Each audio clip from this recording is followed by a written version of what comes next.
Welcome to the Personal Development Mastery Podcast. Stand out, don't fit in.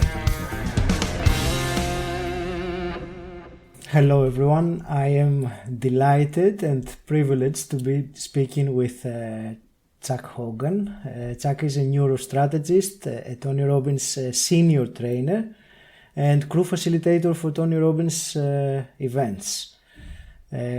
Chuck, welcome to the show. I am delighted and privileged to be speaking with you today. Thank you, my brother. It's a pleasure to be back. I really appreciate the opportunity and the time. Thank you. I will start, Chuck, by something that I was reading about you, that it is your calling. I'm just going to read it. It is your calling to assist anyone who is committed to growing, stretching, achieving, and attaining new levels of progress and fulfillment. So I think in this conversation today, I will use that to certainly assist people who want to grow on the one hand, but certainly during this challenging times that we live in at the moment with the lockdowns and the epidemic. Yeah, no, absolutely. And thank you so much. It's been very interesting and very sobering to see where people are living right now and to see where their attention and focus has been going. As you and I were speaking pre-broadcasting, we have been given, in some ways, a very strange and awkward gift. The world as we know it has been in some extreme turmoil for a period of time, in all facets of life, both personally, professionally, financially, socially, morally, ethically. And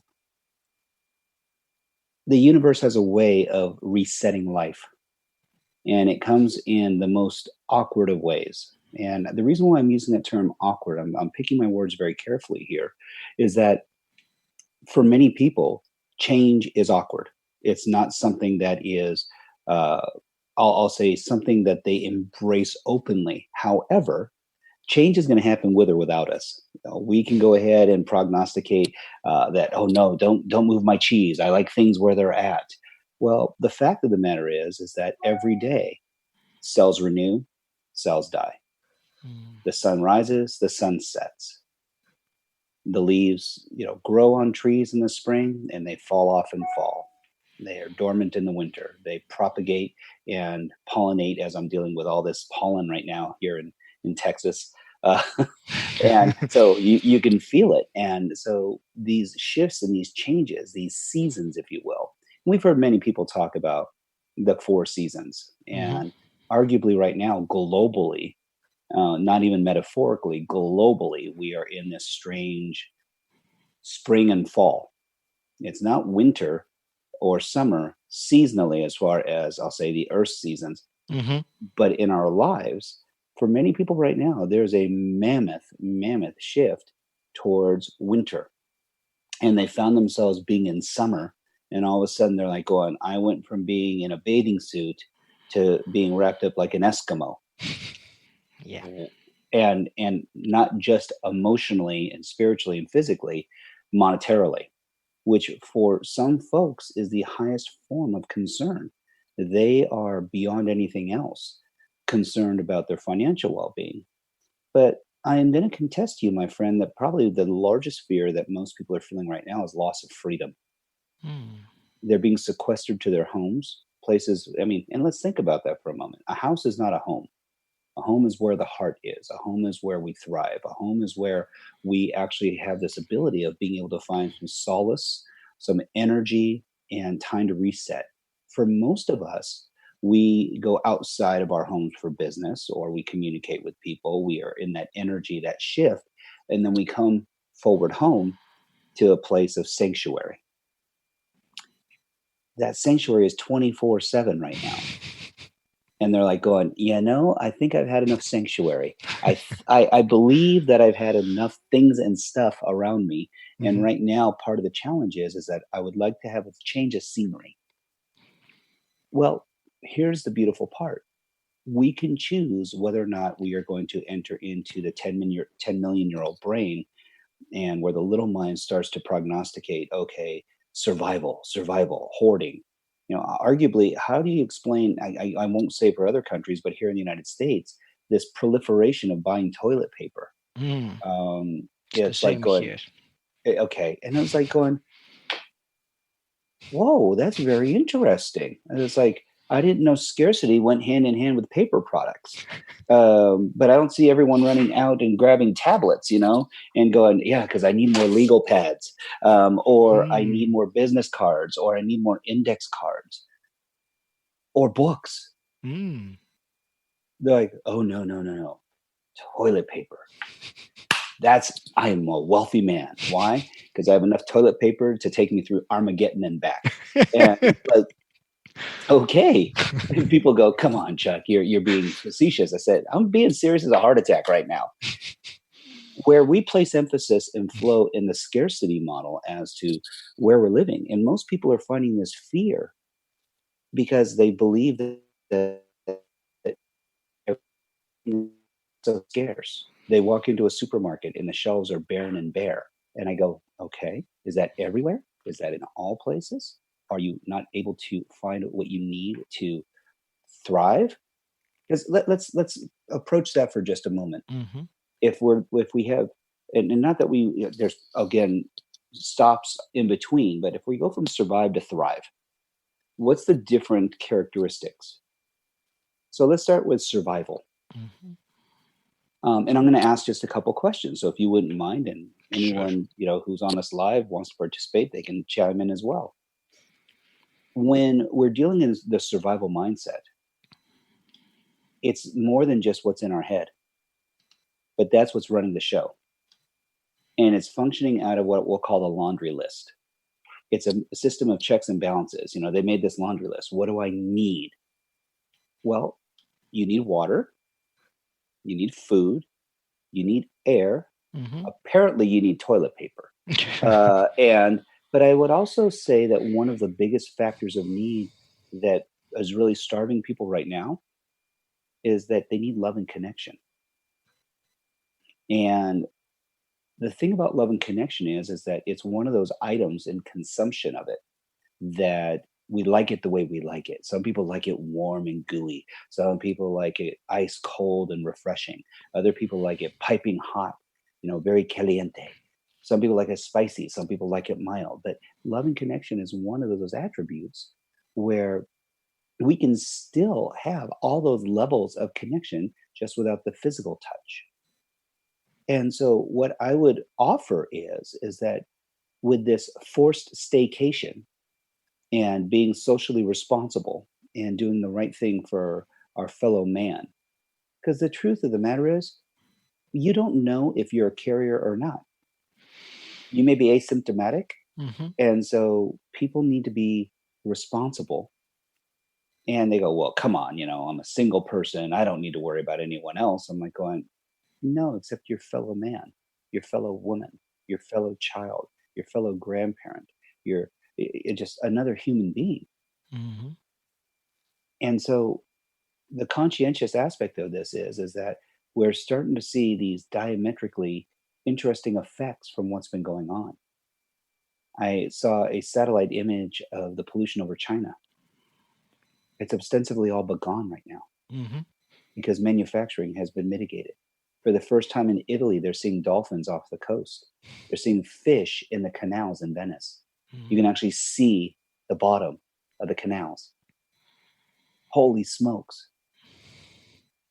And they go, okay, so what are you trying to prognosticate, Chuck? I said, well, no, but there's this brilliant Dr. Cohen who started tracing back civil unrest and technological adjustments and change and industrialization, and how every time a virus propagated, the Spanish flu, avian flu, SARS, now COVID 19, even Ebola, and these different things, how these Mhm. shifts in the environment, these shifts in if you want to call it electromagnetic fields, with LTE 4G, with 5G. And people go, come on now. It's like, hey, I'm lying, I'm dying. They're launching 32 satellites a week to get this 5G net up, globally satellite laden. There's more space debris up in space. My next job, I'm going to be a space garbage man, because there's billions and trillions of dollars in metals and rare, I'll just say gold, silver, platinum, palladium. And so people go, wow, that's a different ideology. Now, survival mode would tell me, if there's all this junk up there, I better be careful and look up in the sky as I'm walking around, because that's a survival mode. I need to survive this, right? The next satellite falling to Earth that may not completely burn up in the atmosphere. A bolt might hit me at 15,000 miles in the head. Then I'm done. It's like, but Thrive ideology goes, hey, someone like Richard Branson or Elon Musk or someone's going to develop a way to get up there and actually take advantage of this. So you can start to see the diametric shift in survival mode, thrive mode. Mm-hmm. Thrive mode, so I'll go back to the grocery store. So if you're going to the shelves and going, well, gosh, there's not a whole lot in here. And I harken back when I was a kid, and I said, it wasn't much different when I was a kid. I'm a child of the 60s, and I remember going to the grocery store with my mom. And it wasn't like there were 50 different types of bread. Mm-hmm. There were like 3 or 4 different types of bread. There were 2 brands of milk, the premium brand, and then whatever was left, and why do I say this? Because we've become so spoiled with things and stuff, with being able to order on Amazon and have food delivered to your house. And, God bless all these people who are braving the elements and the environments to actually get on their scooters, get on their bikes, get in their smart cars, get in their Tesla 3s. You notice I'm going environmental as I can here, and deliver products to us, because that is something that we've become accustomed to. I saw this beautiful comedian named Ronnie Chang, and I want to give him credit because I haven't laughed this hard in a long time. And he goes, we're so used to Amazon Prime. Mm-hmm. He goes, how about Prime Now? He goes, I want to order it, and I want someone to break into my home and put it in my hand. That's how instantaneous we've gotten now. He goes, I want you to violate the sanctity of my home because I order it. Prime Now, Prime right now. He goes, how about Prime Future? I don't even know I need it yet, but somehow it's going to show up in my hand. I'm going to wake up in the morning, it'll be on my nightstand. And people go, that sounds crazy. Guess what? With AI, that's what's happening. And so some people will go, yeah, okay, Chuck, so is that survival or thrive? I said, it all depends on your point of perspective. See, the grand picture in this entire ideology of what we're talking about is really about perspective. And our 10 million year old brain doesn't know the difference between reality and, I'll say, vivid imagination. So we have an opportunity right now. And you asked me a question earlier, and I would love to address this. And you asked me, you said, how do we cope with the level of fear? How do we cope with the level of uncertainty? And one of my mentors, arguably Tony Robbins, has a beautiful saying. He says, the quality of your life is in direct proportion to the amount of uncertainty that you can comfortably live with. And it's true. Some people thrive in uncertainty. That's where, that's their playing field. That's that's the field hockey of life for them. That's the, football of life for them. That's where they are all in. And that's great. For others, they're like, I'll sit in the dugout. I will sit in the bleacher seats and watch everything that's going on. Mm-hmm. And we start to see different people's leadership and management styles. We start to see different people's game of life perspectives and how are they engaged? Are they a bystander? Are they actually being in it, or are they looking at this as just a victim, that this is all being forced on me? I look at it as a different opportunity right now. And people go, okay, come on, dude, really? My business has been disrupted. My family life's been disrupted. I'm worried about everybody. I'm worried about me. There aren't enough masks to go around. There aren't enough respirators. Look at what's happened in Italy. I mean, God bless those poor souls. I mean, their death tolls over 10,000, almost 10,800 people. And the United States is quickly catching up. I mean, because we're achievers. That's what we do. We decide that we're going to go ahead and kind of go against the fray. And people go, well, that's irresponsible to say, Chuck. I said, well, no, we have a very cavalier attitude. But right now, you can still find that there are parks filled with people. There are still people going to the beaches in Mhm. spite of what's going on. Mhm. And I would just ask, I said, number one, beautiful for you that you feel comfortable and confident enough to be out in public. I said, but also, is it the most responsible exercise of your freedoms? Is it the most responsible exercise of intelligence and not being selfish? Because at this point, what's going to heal our world is selflessness. And so I would caution people, because if someone is believing that being a martyr right now is what's going to create value in their world, I would say the one thing that you can do, and this is really important, is to exercise self care. Mhm. Self care is not selfish. You being a martyr and giving everything away for everyone else right now, if you can't take care of you, then what good are you able to facilitate in this world? Because now you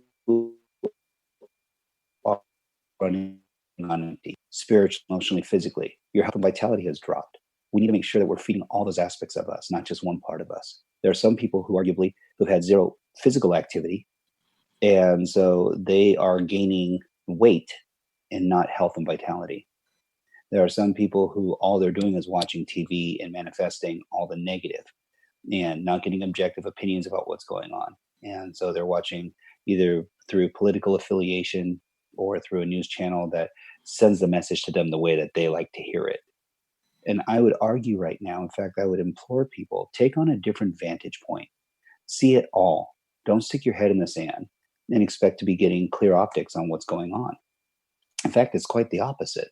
Right now, the time for variety is more than ever before. More than ever before. And they go, okay, so are you saying I need more variety and get out and start walking? I said, well, if you're staying more than 10 feet away from someone, Mhm. then absolutely go walk outside, fresh air, move your body. Motion creates emotion. So there are very simple formulations that we can exercise. They go, well, I'm in overwhelm. I said, okay, then great. Let's make this very simple for you. Let's call it the 30-30-30. And they go, okay. I said, well, you have a little time on your hands right now. So when would now be a great time to possibly impart some rituals?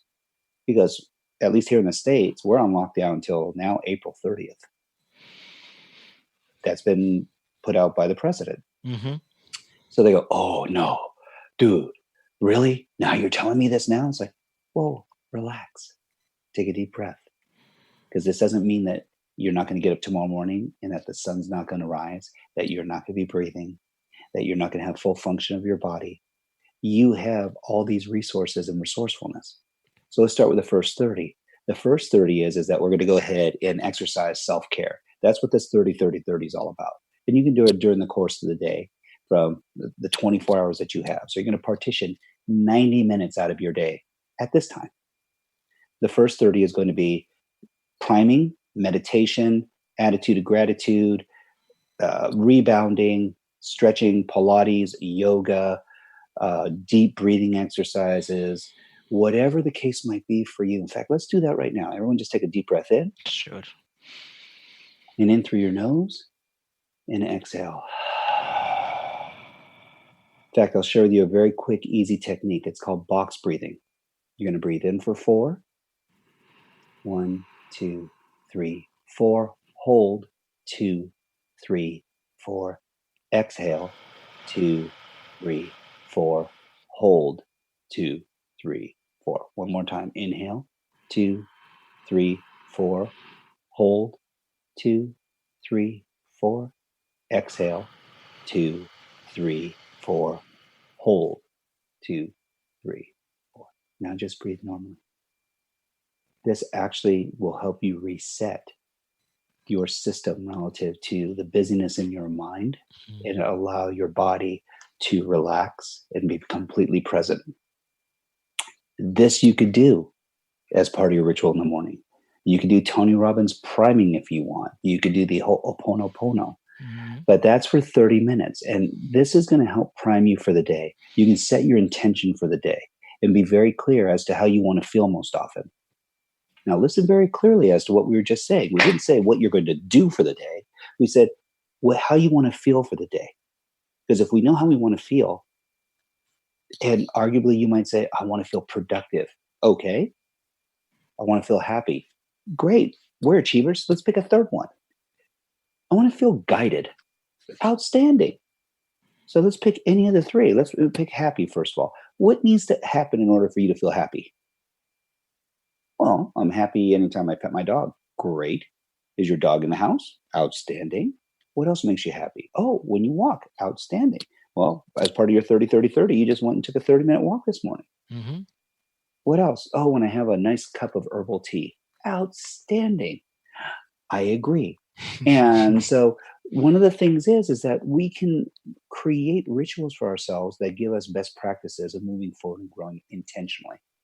The next 30 is during the course of your day, you're going to commit 30 minutes to feeding your mind.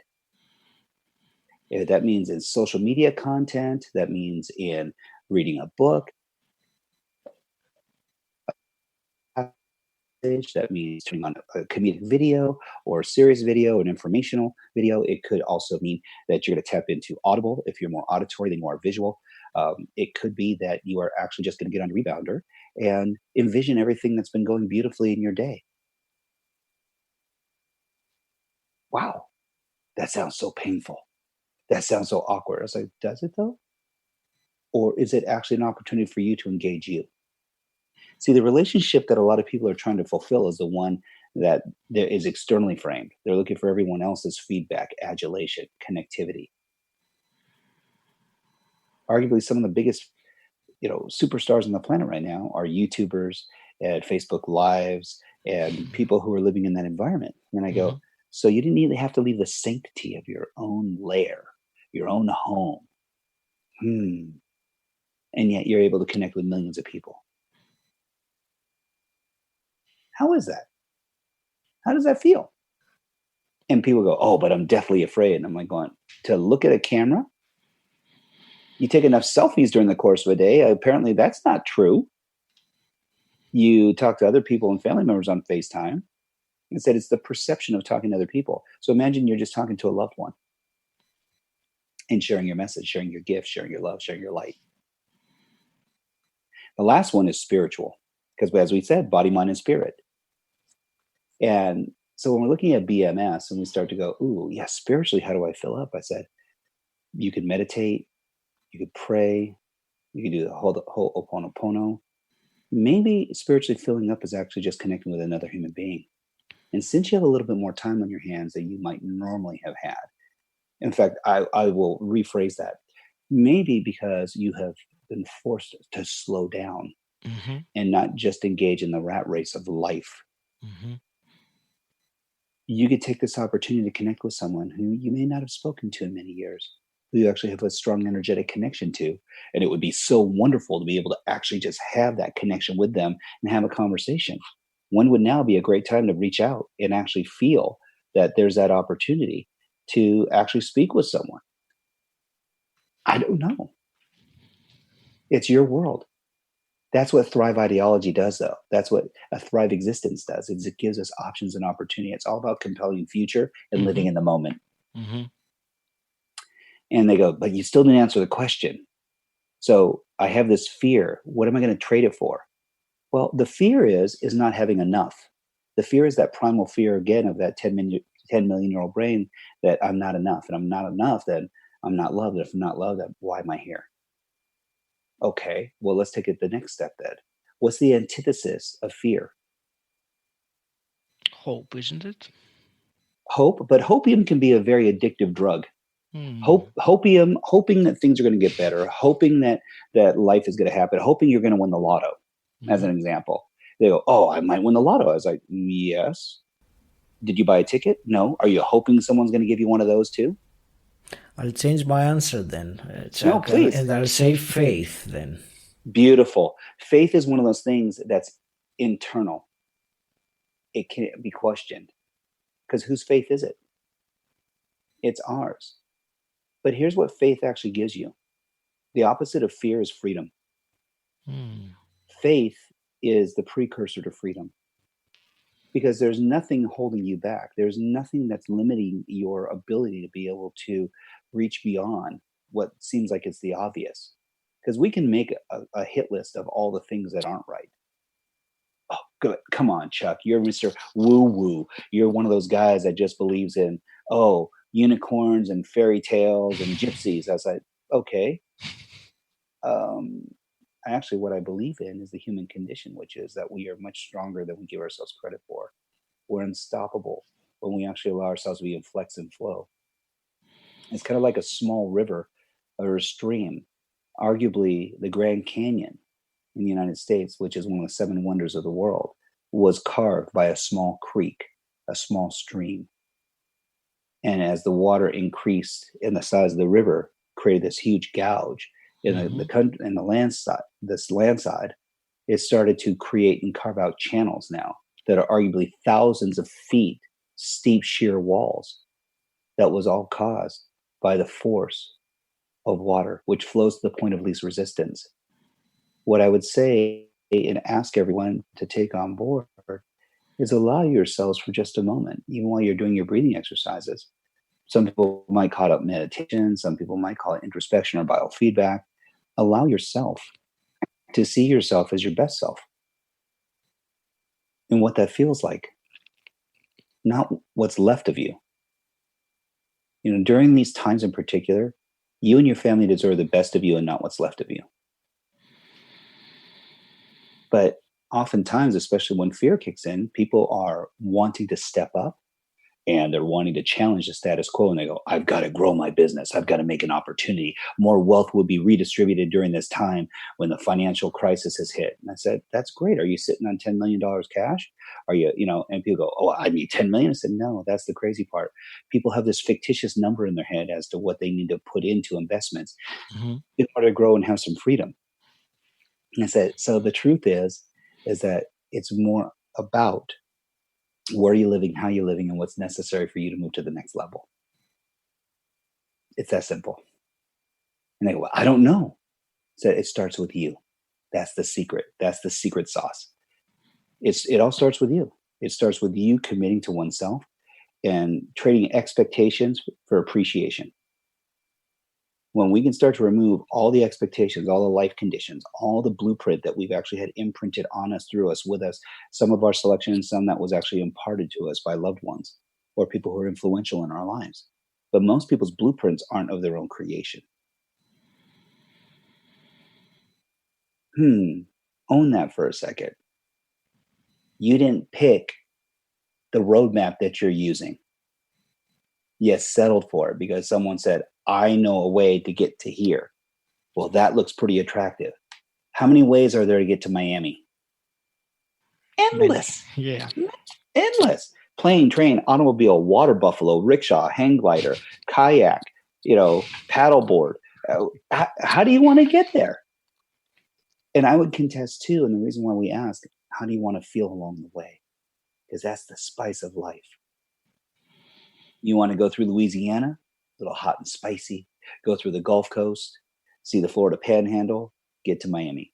Maybe it's in the fall and you're like going, what if I went all the way up to Niagara Falls and saw that amazing 7th wonder of the world, and then went through Maine and saw the changing of the leaves in November, December, October, November, come down the eastern seaboard, have some chowder, go see the Carolina coastline, visit Georgia, then make my way down to Miami. What do you want to experience along the way? How much time are you willing to dedicate towards your experience, your journey? Some people go, I just need to get there and get home. It's all, and I'm not judging. It's all about what are the expectations and what are the outcomes. So we need to get very clear on outcomes. But people go, okay, so you're telling me have no fear. I said, no, if you see a snake in the grass, do you go and kick the snake? They go, well, no, I'm too fearful to do that. And I said, that's because that 10 million-year-old brain is there to protect you. So if there's an actual threat, so if you see someone and they have a big biohazard sign on them and it says COVID patient, Are you going to go up and give them a hug? I don't think so. I would hope not. And if you have protective gear on, you have your mask, you have your biohazardous suit on, and what you feel is that they need that energetic hug, you may. It's situational specific. And that's what we're trying to say right now is that right now, there's opportunity all around us. It's no different than we were 2 months ago. We entered into 2020 and everyone's like, going, it's my year. I have all these resolutions. I'm going to lose 20 pounds. I'm going to make $1 million. I'm going to live my life. I said, brilliant. And now we're at the end of March. And people are like, go ahead. What happened? Sorry, that was the international sign for we're number one. It's interesting, though, because people threw their whole premise out the window. I said, they go, but things changed. I said, yes, it's called life. And guess what? It's happening every day. If you were a scientific machine, which you are, but God bless the universe, and irregardless of faith, I will just say the universal forces of life gave us the generalized information. Thank goodness. Because where focus goes, energy flows. And if I were to say, my brother, right now, I just want you to close your eyes and listen for everything that's around you. Now, you have headphones on, so that's probably not a fair assessment. So let's try this instead. If I said, just look around the room and see everything, look at every texture, the walls, the ceiling fan, the books, the bindings on the books, your desktop, people on the screen. All of a sudden you're going, oh my gosh, there's so much. What are some of the little things that you're seeing? The texture of your clothing. And then if I go, oh, well, don't worry about what you're seeing. Now feel everything. Feel your slacks, feel your shirt, we have access to billions of bits of information that are all coming into us simultaneously. But because that's not our focus, we're not aware of it. Mm-hmm. We're not aware of how the shirt feels against our skin. We're not aware of how the breeze feels against, our face, or is my beard scruffy? No, because that's not the focus. So my point in that exercise is that we get to choose where we're going to place our focus. If your focus is fear, where focus goes, energy flows. You want more fear? Focus there. You want more freedom? You want more faith? Exercise your faith, and freedom will come.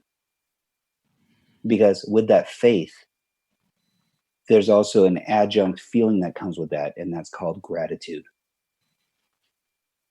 There's no judgment in faith. There's no judgment in gratitude. And so we can remove a tremendous amount of pressure, that self-deprivation and judgment, but we're not keeping a laundry list. I share this with you. It's a little saying that I came up with, and I really do believe it's true. And I love things that are simplistic, because that means that they're attainable. Mm-hmm. Complexity kills things. Complexity just becomes overwhelming. So I had someone, they go, what's this difference between being and doing, Chuck? This huge concept. And I said, well, just remember this little saying. You can be doing your best, but not being your best. Mm. But if you're being your best, you will always do your best. And I'm going, chicken and the egg, right? And I said, arguably. But the truth is, chronology matters. Johnny bit the dog bit Johnny. Two very different experiences. Same party, same people. In fact, same recipe, different sequence. So when we're being our best, living in faith, living in that flex and flow, moving towards freedom, wow, that feels a whole different way.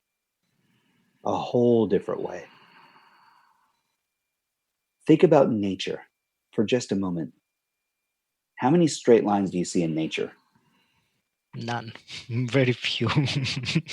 And that's because the universe knows that we are nuts. And so it gives us a tremendous amount of variety, because the human condition is such that we have certainty that if I'm walking through a countryside, I have certainty that I'm going to be communing with nature. Why? Because I can feel that energy around me. I also have a tremendous amount of certainty that I'm going to get a ton of variety because I'm hearing all these different scurrying in the bushes and birds chirping in the trees, the wind blowing through the leaves. I can see the trees swaying. I can see the path up ahead, and it's not straight at all. It's meandering. Interesting. It's one of the reasons why rivers normally have bends and curves and undulations and rises and falls, because it flows to the point of least resistance. But don't get me wrong. If there's a boulder or a rock in its way, it can actually remove that obstacle. But it's only by being in flow that the obstacle is removed. Maybe that's a beautiful metaphor for life as well. Certainly is. Just a couple of, I'll say, concepts and insights where people can actually find a little bit more flex and flow and freedom. Thank you so much. And you actually have been somehow mind reading my next question, because you started answering it before I asked you. For example, when you said that faith is the precursor of freedom, I wanted to ask you, so how we can cultivate faith, but you just said that it's a matter of putting our focus there and exercising our faith instead of putting our focus and attention on fear and feeding that part of us. And it goes a step further too. Yes. It goes, and it's about letting go. See, faith isn't about holding on. Faith, and it's interesting because we'll hear people actually use that terminology. Go, I'm holding on to faith. I'm holding on to faith, like it's the last string holding their entire garment together. And the truth is, that's not the truth. You are a complex soul. There is so much more that makes up and cultivates who we are. And there's many sayings around this too. People go, it's not, how you do anything is how you do everything. And I said, well, I would contest that there's some truth in that. And I would also say that in life, there are times when we have a necessity to step up and to engage in different things that may not have been our first selection. And, people go, I didn't choose to stay home, Chuck. I was like, I understand. So now that we know that you are home, what can you do to exercise all your resourcefulness? Because when we start to feel that angst or that pressure, that stress, which is actually the precursor to fear, resistance, if you will. And people go, yeah, but that's how you build muscle. And I said, yes. And that's how you find to create even more faith. If I want to be a very good boxer, as an example, if I want to tire myself out, I can tense up and throw every punch with as much force as possible and bring it back with as much force as possible. Well, geez, I do that 5 or 10 times. I'm going to be, okay.